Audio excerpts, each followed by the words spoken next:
सभी देख रहे हैं, पूरा हिंदुस्तान देख रहा है कि जिन वादों के साथ जो नरेंद्र मोदी और बीजेपी सरकार ने किए थे, महंगाई कम करेंगे, महिलाओं की रक्षा करेंगे, आप देखिए हर एंगल से मोदी सरकार विफल है। लगातार महिलाओं के साथ, छोटी छोटी बच्चियों के साथ बलात्कार हो रहे हैं। पेट्रोल, डीजल, रसोई गैस के दाम जो कि आप सबको पता है कि आसमान छू रहे हैं।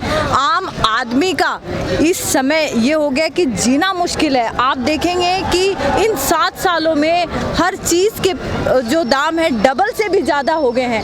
तो मेरा पूछना ये है मोदी सरकार से कि 7 साल में ऐसा क्या हो गया जो आप वादा कर रहे थे, बात कर रहे थे कि महंगाई कम करेंगे, बहुत हुई महंगाई की मार, बड़े बड़े होर्डिंग पोस्टर आपने देखे, बहुत हुई महंगाई की मार, अब की बार मोदी सरकार, ये सब उनके जुमले थे, सिर्फ दिखावा था। भाषणों में और अखबार में, मीडिया में ये इन लोगों ने दिया, ये भाषणों तक सीमित है। हम युवा शक्ति आज प्रदर्शन कर रहे हैं और ये हर राज्य में प्रदर्शन होगा कि जिस प्रकार से जुमले करके मोदी सरकार आई है सत्ता में, वैसे आज युवा, महिला, हर वर्ग जागरूक हो गया है और इस सरकार को जाना पड़ेगा। आप लोग जाग चुके हैं। जब कांग्रेस सरकार में महंगाई बढ़ती थी तो स्मृति ईरानी सिलेंडर लेकर यहीं दिल्ली की सड़कों पे घूमती थी, अब कोई उनका बयान नहीं आता महंगाई को। अब यही तो सोचने का विषय है ना कि आप थोड़े से पैसे बढ़ते ही वो सड़कों पे उतर जाते थे, चूड़ियां भेंट करते थे। पता नहीं, वैसे भी वो अदाकारा है, नौटंकी करना उनके खून में है, तो उनको नौटंकी बहुत अच्छी आती है। लेकिन हम ये कह रहे हैं कि आम जनता को राहत मिलनी चाहिए। हम सच्चाई सबके सामने आज आ चुकी है। मोदी सरकार फेलियर है, ये सबको पता चल चुका है। ऐसा नहीं लगता है कि हमारा पूरा विश्व जो है वो कोरोना महामारी से गुजर रहा है? क्या ये एक बहुत बड़ा कारण हो सकता है महंगाई बढ़ने का?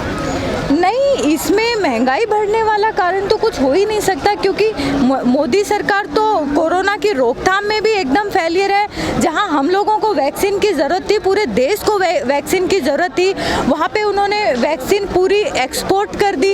ये कहाँ हमारे देशवासियों के साथ न्याय है? हमारे देश की जनता ऑक्सीजन के लिए और वैक्सीन के लिए तड़प तड़प के मर गई और वहीं वो एक्सपोर्ट करे। कोई प्लानिंग मोदी सरकार की कहीं पे भी किसी लेवल पे होती नहीं है। कोरोना में फेलियर, महंगाई को कम करने में फेलियर, महिलाओं की सुरक्षा को फेलियर, हर जगह फेलियर है। लेकिन सरकार के कई लोगों का कहना है अगर महंगाई बढ़ रही तो इनकम भी तो बढ़ रही है। कहाँ इनकम बढ़ी?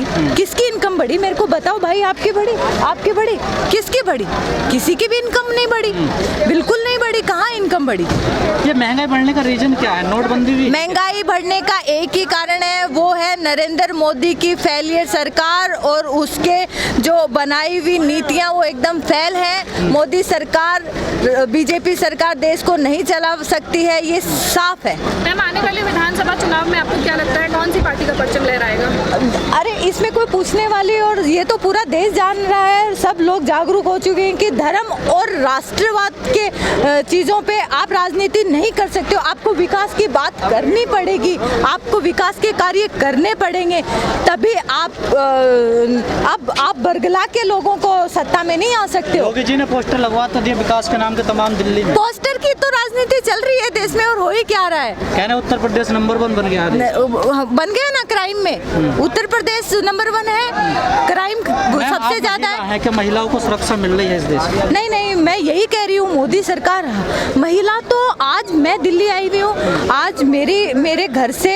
फ़ोन आता है कि अगर मैं 8 बजे के बाद हूँ तो कि रेगुलर आप फ़ोन पे रहना है, सुरक्षित नहीं है। महिलाएं तो बिल्कुल सुरक्षित नहीं है, ये आप लोग भी देख रहे हैं। मध्य प्रदेश में तो चीरण हुए हैं महिलाओं के। 9 साल की बच्ची के साथ कैसे देखते हैं? राहुल गांधी जी भी वहाँ पर गए। जी देखिए, हमारी पार्टी सिद्धांतों की पार्टी है।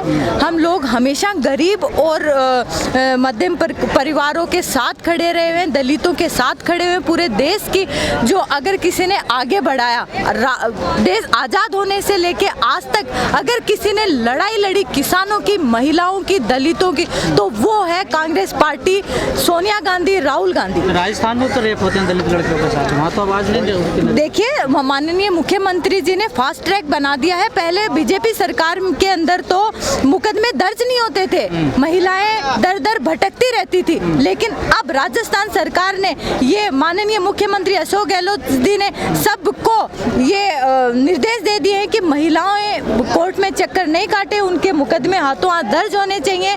देखिए हम अपराधी को कंट्रोल नहीं कर सकते, लेकिन हम उसकी कार्रवाई को फास्ट कर सकते हैं, रिजल्ट जल्दी आते हैं। जैसे राजस्थान में रेप अपराध तो होंगे, लेकिन आप उन पे कंट्रोल कैसे करते हो? माननीय अशोक गहलोत जी ने कंट्रोल किया, मुकदमे दर्ज होते हैं, निस्तारण होते हैं तुरंत प्रभाव से। लेकिन मैडम एक सवाल है, 9 साल की बच्ची के साथ यहाँ पर पुजारी रेप कर देते हैं, गैंग रेप, और फिर उसको मार देते हैं, जला भी देते हैं। एक निर्भया का रेप होता, पूरे देश के लोग मोमबत्ती लेकर यहाँ दिल्ली पे आ जाते हैं, लेकिन उसके लिए किसी ने आवाज़ नहीं उठाई। जब कुछ दलित संगठन गए तब जाकर उसको हाईलाइट कर रहे हैं। देखिए मैं बताती हूँ, ये सब बीजेपी का प्रोपोगंडा था। निर्भया के टाइम भी हम कांग्रेसी हैं, लेकिन उस टाइम हम लोग भी साथ थे कि गलत है तो गलत का हम लोग हमेशा विरोध करते हैं। लेकिन आप देखेंगे आज इतना बड़ा कांड हुआ है, बीजेपी के एक नेता का ट्वीट नहीं आया, एक नेता ने एक शब्द नहीं बोला है, तो पूरा देश देख रहा है,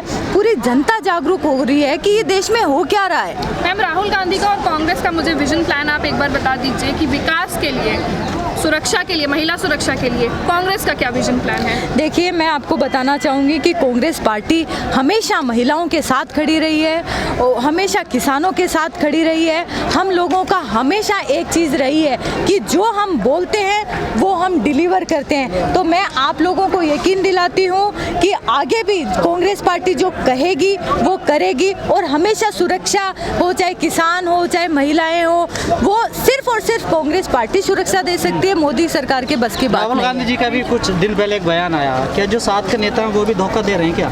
उन्होंने कहा कुछ गलत विचार। देखिए ये राहुल गांधी जी के बयान के ऊपर मैं कुछ नहीं कह सकती, वो राहुल गांधी जी बता पाएंगे। वैसी विचारधारा के लोग भी हैं कांग्रेस में? नहीं, देखिए राहुल पार्टी में, हमारी पार्टी में सब एकजुट है, ऐसा कुछ भी नहीं है। मैडम, बीजेपी के नुमाइंदे कहते हैं कि महंगाई के लिए जवाहरलाल नेहरू जी जिम्मेदार हैं। वो तो उनका काम ही यही है। 7 साल में तुमने कर दिया ना, महंगाई डबल कर दी ना, ये तो पूरा देश देख रहा है। कहते हैं कि 70 साल में जो गड्ढे खोदे गए थे कांग्रेस द्वारा, हम उनको भर रहे हैं। ये सिर्फ बेवकूफ़ बनाने की और जुमले की, वो तो झूठ बोलने में, नोटंकी करने में माहिर है, ये भी उनके जुमले का एक हिस्सा है।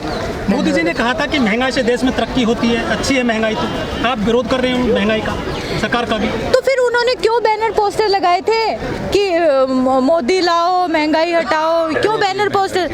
बहुत हुई महंगाई की मार, अब की बार मोदी से क्यों बैनर पोस्टर लगाए थे? महंगाई तो अच्छी थी ना, फिर क्यों बैनर पोस्टर लगाए थे उन्होंने? क्यों ये जुमला लेके आए थे? मैडम, जो लोगों में भक्ति थी क्या वो कम हो रही है क्या? कौन सी भक्ति? आप जानती हो कौन सी भक्ति है, जिस भक्ति से चूर रहे हैं लोग?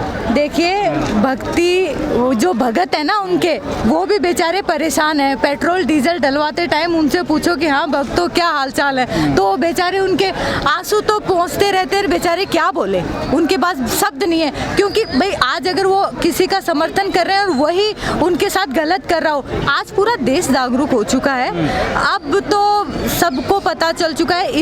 यहाँ तक कि उनके जो भगत हैं मोदी जी के, वो बेचारे मोदी जी को अब गालियाँ निकालना शुरू कर जासूसी कांड पे क्या कहो? देखिए बहुत ही गलत है। आप देखिए कि निहायती ऐसा भी कहीं होता है कि आप किसी की प्राइवेसी, फिर देश में बचा क्या है? फिर बचा क्या है? अगर आप इस हद तक जासूसी करवाने पर भी उतारू हो गए हो तो देश में बचा क्या है? देश को जागरूक होना पड़ेगा, देश को एकजुट होना पड़ेगा और इन सब मुद्दों पे आवाज़ उठानी पड़ेगी। नरेंद्र मोदी की सरकार एकदम फेल है और अब युवा जागृत हो गया, महिला जागृत हो गया, अब और नहीं।